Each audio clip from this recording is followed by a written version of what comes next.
నందమూరి నటసింహం బాలకృష్ణ గారికి పద్మభూషణ్ వచ్చినటువంటి సందర్భంగా నారా భువనేశ్వర్ గారు పార్టీ ఇవ్వబోతున్నట్లుగా ఆ పార్టీకి నందమూరి నారా కుటుంబ సభ్యులందరూ కూడా వస్తున్నటువంటి నేపథ్యంలో జూనియర్ ఎన్టీఆర్కి కళ్యాణ్ రామ్కి ఆహ్వానాలు అందినయా లేదా అనేది ఇప్పుడు సర్వత్రా చర్చనీయాంశంగా మారినటువంటి నేపథ్యంలో ఈ అంశం మీద మనం విశ్లేషణ చేసుకుందాం. ప్రస్తుతం మనతో పాటున్నారు ప్రముఖ సినీ విశ్లేషకులు, ప్రముఖ సీనియర్ జర్నలిస్ట్ యజ్ఞమూర్తి గారు. సార్తో మాట్లాడదాం.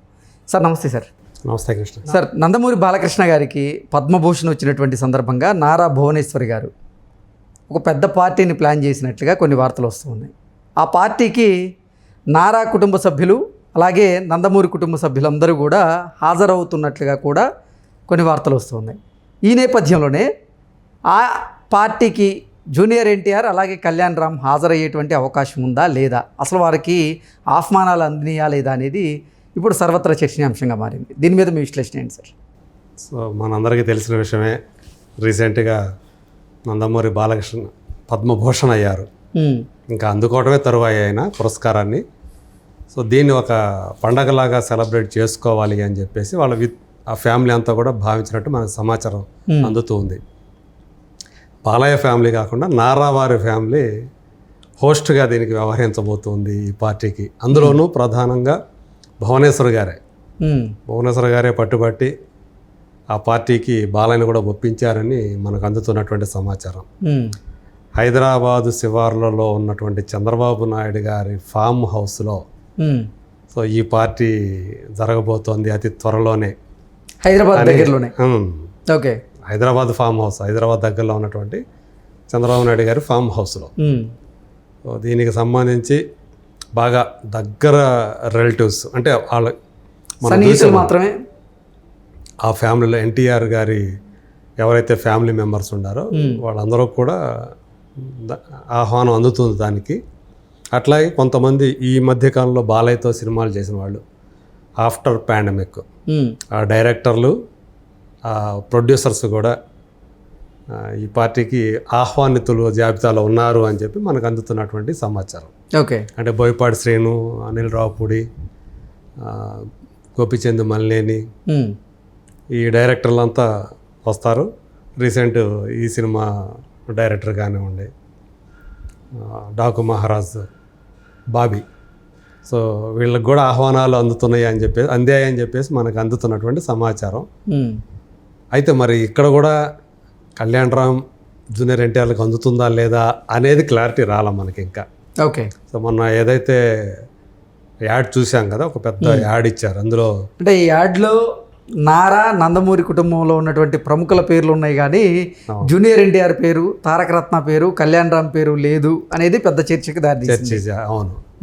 సో అట్లా ఇప్పుడు దీనికి కూడా అంటే అత్యంత సన్నిహితులు, ఆయనతో సినిమాలు తీసిన దర్శకులు, నిర్మాతలు రీసెంట్ టైమ్స్లో. ఓకే, అలాగే ఇంట్లో వాళ్ళు. సో మొత్తానికి ఒక 100-150 మంది దాకా నందమూరి నారా కుటుంబాలకి సన్నిహితంగా ఉండే వాళ్ళందరినీ పిలుస్తున్న నేపథ్యంలో మరి జూనియర్ ఎన్టీఆర్, కళ్యాణ్ రామ్ ఈ పార్టీకి రాబోతున్నారా? వారికి ఆహ్వానాలు అందుతాయా అంటే ఏం చెప్తారు? అదే చెప్తున్నాను కదా, అంటే ఈ పార్టీలో జూనియర్ ఎన్టీఆర్, కళ్యాణ్ రామ్ కనుక కనిపిస్తే కనుక అది ఖచ్చితంగా మరో చర్చకు దారితీస్తుంది. ఇంక అందరూ కూడా ఒకటైపోయారు. ఎందుకంటే ఇది ఫ్యామిలీకి సంబంధించినటువంటి పార్టీలాగా జరగబోతోంది. కొంతమంది సన్నిహితులు మాత్రం పిలుస్తున్నారు. ఒకవేళ జూనియర్ ఎన్టీఆర్, కళ్యాణ్ రామ్ కనుక రాకపోతే చాలా స్పష్టమైన ఇండికేషన్ ఇచ్చినట్లే. సో వాళ్ళు ఇక కలవటం అనేది జరగదు అనేది మనకు ఇండికేషన్ ఒక రకంగా వచ్చినట్టే. కంప్లీట్గా ఇది వేరు, అది వేరు అన్నట్టుగానే, వాళ్ళిద్దరూ కూడా వేరు అన్నట్టుగానే ప్రజలందరూ, ప్రపంచానికి అందరికీ కూడా ఒక ఇండికేషన్ ఇచ్చినట్లు అవుతుంది అని చెప్పేసి భావించవచ్చు మనం. సో ఇది కూడా ఇప్పుడు ఒక చర్చ నడుస్తుంది ఇప్పుడు సోషల్ మీడియాలో.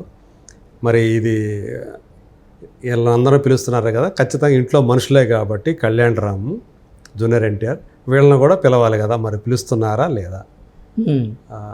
మరి వీళ్ళు అంటే నారా కుటుంబానికి కూడా జూనియర్ ఎన్టీఆర్ ఈ మధ్యకాలంలో, ఎందుకంటే తన పార్టీకి బాగా దూరం పాటిస్తూ ఉన్నాడు.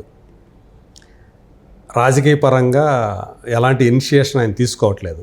ఎన్నికలకు కూడా దూరంగా, ఎన్నికల ప్రచారానికి కూడా దూరంగా ఉన్న సంగతి మనకు తెలుసు, జూనియర్ ఎన్టీఆర్, కళ్యాణ్ రామ్ కూడా. సో నిజంగానే వీళ్ళ మధ్య దూరం బాగా పెరిగిపోయింది అనే విషయం కూడా మరోసారి దీంతో తేటతెల్లమవుతుంది అనేది కూడా ఇప్పుడు ఇండస్ట్రీలో నడుస్తున్నటువంటి ఒక చర్చ అనుకోవాలి. అంటే ఇప్పుడు ఇది రీసెంట్గానే బయటకు వచ్చినటువంటి విషయం కాబట్టి ఈ పార్టీ జరగబోతుంది అనేది. యాక్చువల్గా ఇండస్ట్రీకి సంబంధించి రీసెంట్గానే ఆయనతో సినిమా తీసినటువంటి ఒక ప్రొడ్యూసరు ఒక సన్మాన సభ ఏర్పాటు చేయబోతున్నాడు అని కూడా ఒక వార్త వచ్చింది, మనం మాట్లాడుకున్నాం కూడా. సో అది సపరేట్, అది అట్లా ఉండంగానే ఇప్పుడు ఈ పార్టీ విషయం మనకి ఇప్పుడు బయటకు వచ్చింది, జరగబోతుంది. సో భువనేశ్వర్ గారే దానికి హోస్ట్గా వ్యవహరించబోతున్నారు, ఆతిథ్యం ఇవ్వబోతున్నారు అనేది మనకు అందుతున్న సమాచారం. ఇద్దరి మధ్య మిగతా సోదరిమణులతో పోల్చుకుంటే బాలయ్యకి భువనేశ్వర్కి మధ్య మరింత ఎక్కువ సన్నిహితత్వం ఉంటుందని అందరూ చెప్పేటువంటి మాట. పైగా ఏంటంటే ఇద్దరి మధ్య ఏజ్ గ్యాప్ కూడా ఎక్కువేం కాదు. సో అట్లా వాళ్ళిద్దరి మధ్య కూడా ఒక సోదరి భావమే కాకుండా ఒక స్నేహభావం కూడా ఎక్కువగా ఉంటుంది అనేది కూడా చెప్తూ ఉంటారు. ఆ ఉద్దేశంతోనే ఆ తర్వాత వాళ్ళు ఎడుతిరిగి వియ్యంకులు కూడా అయ్యారు కదా. అయిన తర్వాత మరింత ఎక్కువగా రెండు ఫ్యామిలీల మధ్య బంధం బలోపేతమయ్యింది. సో అటు తల్లి ఇటు కొడుకు ఇద్దరూ కూడా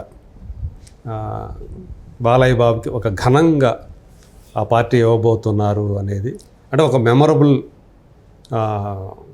పార్టీ లాగా దాన్ని ప్లాన్ చేస్తున్నారు అని కూడా చెప్తూ ఉన్నారు. ఈ పార్టీ ఎప్పుడు ఉండే అవకాశం ఉంది సార్? నాకు తెలిసి ఇది యాక్చువల్గా ఈ సండేనే ప్లాన్ చేస్తున్నారని మనకు అందుతున్నటువంటి సమాచారం. ఓకే, మరో 2 రోజుల్లో 2 రోజుల్లోనే ఇది జరగబోతోంది అనేది. సో ఆ క్లోజ్ సర్కిల్స్లో మరి ఎవరెవరి పేర్లు ఉన్నాయి ఏంటి అంటే ఇంట్లో వాళ్ళు కాకుండా ఈవెన్ ఇంట్లో వాళ్ళైనా ఎంతవరకు పిలుస్తున్నారు వీళ్ళందరూ, మిగతా వాళ్ళందరూ కూడా, అంటే బాలయ్య బాబు వాళ్ళ బ్రదర్స్ అందరూ కూడా వస్తున్నారా, ఆ బ్రదర్స్ వాళ్ళ ఫ్యామిలీ మెంబర్స్, అంటే నందమూరి బాలకృష్ణ గారు అలాగే నందమూరి కుటుంబం మొత్తం కూడా జూనియర్ ఎన్టీఆర్ని కళ్యాణ్ రామ్ని దూరం పెట్టింది అనేటువంటి వార్తలు వస్తున్నటువంటి నేపథ్యంలో వారిద్దరి మధ్య ఎటువంటి మనస్పర్ధలు లేవు, నందమూరి కుటుంబం ఎప్పుడు జూనియర్ ఎన్టీఆర్ని కళ్యాణ్ రామ్ని కలుపుకుపోతుంది అనేలాగా రేపు గనక పార్టీకి గనక వారు గనక వస్తే, అంటే ఇటు జూనియర్ ఎన్టీఆర్ కానీ కళ్యాణ్ రామ్ కానీ పార్టీకి వస్తే ఆ వివాదం ఏదైతే ఉందో దానికి తెరపడేటువంటి అవకాశం అయితే ఉంటుంది. ఖచ్చితంగా ఉంటుంది. ఎందుకంటే ఇప్పుడు దానికోసమే కదా వాళ్ళిద్దరూ ఎప్పుడు ఒక చోట కలుస్తారు అని అందరూ కూడా ఎదురు చూస్తూ ఉన్నారు. సో అది ఇలాంటి ప్రైవేటు పార్టీలలో గనక జరిగితే గనక పబ్లిక్ ఫంక్షన్లో జరగటం వేరు, ప్రైవేటు పార్టీలో జరగటం వేరు. ప్రైవేటు పార్టీ అనేది చాలా క్లోజ్ సర్కిల్స్లో జరుగుతుంది కాబట్టి సో అందులో వాళ్ళని పిలిస్తే కనుక వీళ్ళందరూ ఒకటే అనేటువంటి ఇండికేషన్ ఇచ్చినట్లు అవుతుంది, ఒక సంకేతాలు ఇచ్చినట్లు అవుతుంది. అదే బయట ఎవరో పెట్టిన పార్టీకి వాళ్ళు జూనియర్ ఎన్టీఆర్ని పిలిచి వాళ్ళు ఆయన వస్తే అది ఇంకొక న్యూస్ అవుతుంది, అది వేరే రకమైన న్యూస్ అది. కానీ ఇంట్లో వాళ్ళు పిలిస్తేనే ఖచ్చితంగా వాళ్ళ మధ్య ఆ దూరం అనేది లేదు అనటానికి అది సంకేతంగా కనిపిస్తుందని చెప్పి చాలామంది భావిస్తూ ఉన్నారు. సో ఇప్పుడు అందు గురించి ఇది ఒక ప్రైవేట్ పార్టీ లాగా జరగబోతూ ఉంది కాబట్టి దీనికి జూనియర్ ఎన్టీఆర్ కళ్యాణ్ రామ్ వస్తున్నారా లేదా, ఇది ఖచ్చితంగా ఆసక్తిని రేకెత్తించేటువంటి ఒక అంశంగానే మనం భావించవచ్చు. ఓకే, మరి నిజంగా జరుగుతుందా లేదా. సో ఇంకా అంటే ఇప్పుడు మనం ఏదైతే అనుకున్నామో కొంతమంది సన్నిహితులు మాత్రమే దీనికి వస్తున్నారని, మరి అందులో రాజకీయ రంగానికి చెందిన వాళ్ళు ఉంటున్నారా లేదా అనే విషయం అయితే ఇంకా తోటి బయటికి రాలేదు. వాళ్ళ ఇంట్లో వాళ్ళు వస్తున్నారు. అలాగే బాలయ్య బాబుకు సంబంధించి ఆయన అంటే ఆహ్వానితుల్లో ఎవరిని పిలవాలి అనేది కూడా బాలయ్య బాబే డిసైడ్ చేస్తున్నారని కూడా చెప్తున్నారు. అంటే నీకు ఇష్టమైన ఎవరిని పిలుపుమంటావు అంటే బాలయ్య బాబు గారికి ఇప్పుడు పద్మభూషణ్ వచ్చినటువంటి సందర్భంగా నారా భువనేశ్వరి గారు పార్టీ ఇవ్వడం, నారా భువనేశ్వర్ గారు ఇస్తున్నటువంటి పార్టీకి నారా లోకేష్ గారు రాబోతున్నారనేది మీరు చెప్పారు. మరి నారా చంద్రబాబు గారు వచ్చేటువంటి అవకాశం ఉందా? ఆయన కూడా వస్తాడు, ఆయన కూడా వచ్చే అవకాశాలు, ఎందుకంటే ఫామ్ హౌస్ వాళ్ళదే కాబట్టి ఆయన కూడా వచ్చే అవకాశాలు ఉన్నాయని మనకు తెలుస్తూ ఉంది. మరి ఆయన దాంట్లో అంటే ఇప్పుడు ఈ పార్టీ జరుగుతుంది మనకు తెలిసి 2 రోజులు అంటున్నారు. మరి ఆయన షెడ్యూల్ ఎలా ఉందో మనకు తెలియదు. కానీ మరి అంటే ఈ వీళ్ళు చంద్రబాబు నాయుడు ఫ్యామిలీ అలాగే ఎన్టీఆర్ ఫ్యామిలీలు అందరూ వస్తున్నారు. సినిమా రంగానికి సంబంధించి ఎవరెవరు రావాలి అనేది మాత్రం బాలకృష్ణ ఆయనకి ఆమె అడిగినట్లుగా ఆయన ఆల్రెడీ ఆ లిస్ట్ కూడా ప్రిపేర్ చేసి ఆమెకి ఇచ్చినట్టుగా కూడా చెప్తూ ఉన్నారు. సో వీళ్ళని కూడా పిలవండి అని చెప్పేసి. మరి వాళ్ళే వస్తారా, ఇంకా బయట వాళ్ళు ఇంకెవరన్నా వస్తారా, బయట వాళ్ళు పక్కన పెడితే అసలు ఇంట్లో వాళ్ళు ఎవరెవరు వస్తారు అనేది కూడా ఇక్కడ కొంచెం ఆసక్తికరమైనటువంటి విషయంగా మారింది. వాళ్ళు వస్తే గనక మనం ఎవరైతే ప్రపంచం అంతా ఎదురు చూస్తుందో వాళ్ళు వస్తారా రారా, వాళ్ళు వస్తారా రారా, ఇద్దరు ఒక చోట కలుస్తారా లేదా అని ఎవరి గురించి అయితే అందరూ కూడా అభిమానులందరూ కూడా ఎదురు చూస్తూ ఉన్నారో ఆ ఇద్దరు వస్తారా లేదా అనేది ఇప్పుడు క్వశ్చన్ మార్కు. ఓకే, అది ఒకవేళ వస్తే మనం ఇందాక అనుకున్నట్టుగానే వాళ్ళంతా ఒకటే అని అందరికీ తెలియజేసినట్లు అవుతుంది. Okay sir, thank you so much అండి.